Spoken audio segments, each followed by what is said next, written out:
What's good, YouTube? It's Kevin here, and by popular demand, I am filming a workout slash fitness maintenance video for you guys and highlighting when traveling. And I think it's pretty important to put content like this on YouTube just because when you travel, you tend to put on a lot of calories, or you eat at a surplus, and trying to maintain like close to what you think is a really good physique is pretty advantageous, especially since, I mean, there are some times when looking nice is just better. Anyways, I'm typically a couch potato because I'm an engineer and I just work like arduous hours on work or just being a full-time degenerate, but I'm pulling myself together here to make you guys this video. Go ahead and smash that like button if you appreciate what I am bringing to you guys on the YouTube platform. Of course, there are probably a lot of other videos like this, so I might not be the best, but I'm definitely trying. So anyways, let's start talking about what you can do to maintain your physique, or as best you can during travel time. So first of all, I'll divide this into two separate parts. One is what you do in the gym, which is either the treadmill or lifting free weights or doing whatever. And the second part being your actual diet and being mindful of what you eat. So for this video's sake, I will be filming the fitness regime. So when it comes to fitness, you have to judge what your gym looks like and evaluate what you need from that gym. And so here, I'll kind of walk you around the Marriott's gym that I'm staying at. You have, I believe it's one treadmill, it looked like two because there's a mirror there, and then one bicycle. There is one bench here that is kind of like a sit-up bench as well. And then you have free weights that go up to 5 kg, which is not that good considering the fact that I'm pretty much used to lifting weights around 40 kg for a lot of my main muscle groups. So from my first evaluation of this gym, I realized that I'm definitely going to lose muscle mass when I'm staying here in Barcelona, just because I'm not going to be able to rip my muscles apart the same way that I typically do at home. And so in order to kind of offset this balance, because when you rip your muscles for working out, you're actually burning a lot of calories, I actually will sub it for some treadmill action just simply because I need to burn extra calories to maintain my current physique. And so speaking of calories, I'll kind of give you guys an idea of how to count this for yourself. This goes into the second part as well. So when you diet for fitness, there are 3 stages that you can be on for a diet. One is caloric surplus, which means you're eating more than you're used to eating.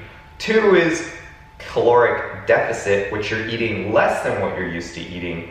And 3rd is maintenance, which is you're eating what you typically would eat on a day-to-day basis. So imagine yourself as whatever you do in like a normal day, like pluck like a random day of the year, like January 23rd or something like that, right?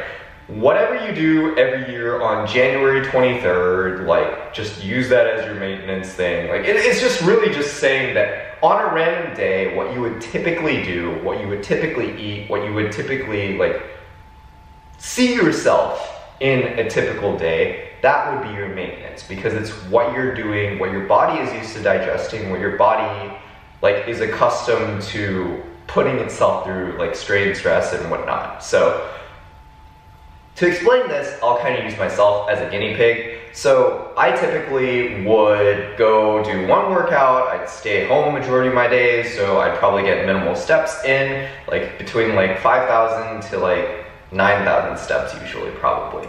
And, you know, I eat like probably around 1,800 calories, not that I really count, but it's like, that's generally maintenance for me, right?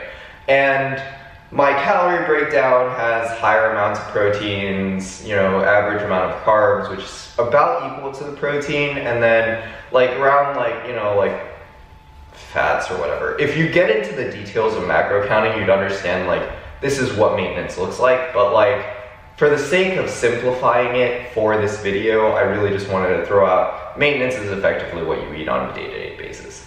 And however many carbs that you think you eat, like bread or rice or fruits, etc., throughout a day. That's probably the amount that you're used to and your body is used to processing so that it maintains its current physique.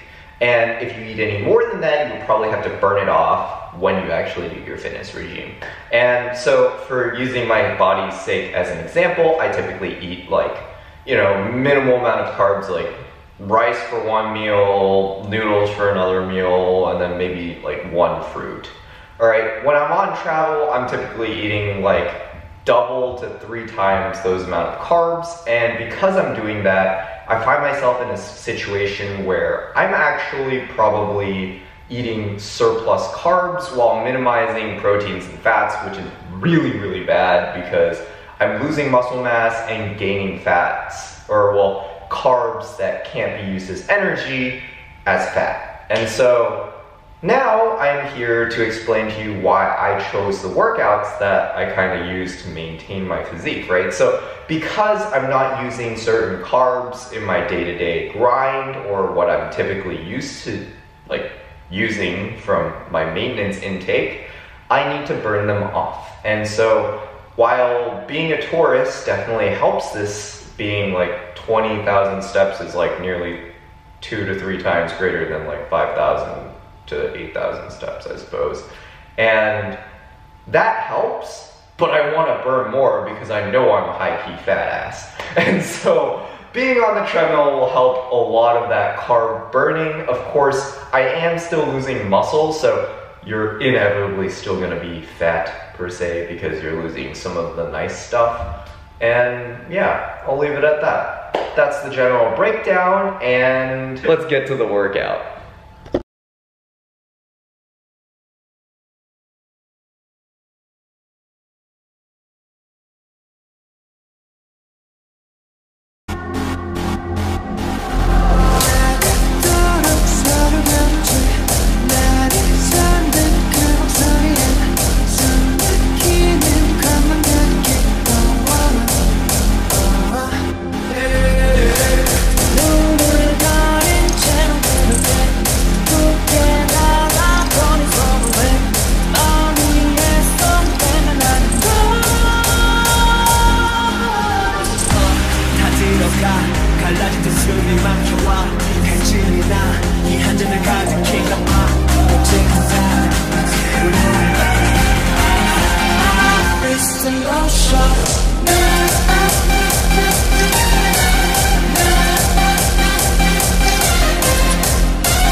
Alright YouTube, so that about concludes the workout, and oh boy, I'm feeling like pretty exhausted right now. But I hope that this video was pretty informative. I guess the key points to take away from this travel maintenance video is 1, adapt accordingly to the gym that you have. Of course, choose your workouts based on what you have and make the full use out of your body weight because you never know. I mean, for me, being a potato is actually a blessing because I have to lift more for my body weight lifts, I guess. Anyways, that's number 1. Number 2 is know your maintenance, so what you typically eat per day. Know how much you're overeating comparatively to that amount, and use that knowledge to adjust towards how you cater or calibrate your cardio or your normal lift based on the gym you have. 2 very simple points. Obviously, there are a lot of complexities out there associated with the points.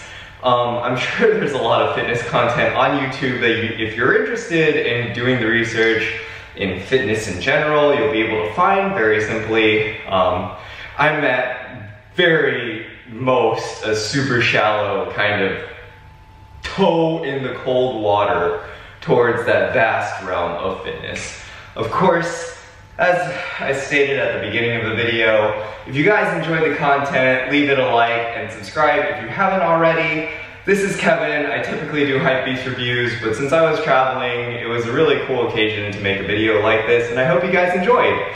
Thank you very much, and I'll see you in the next upload.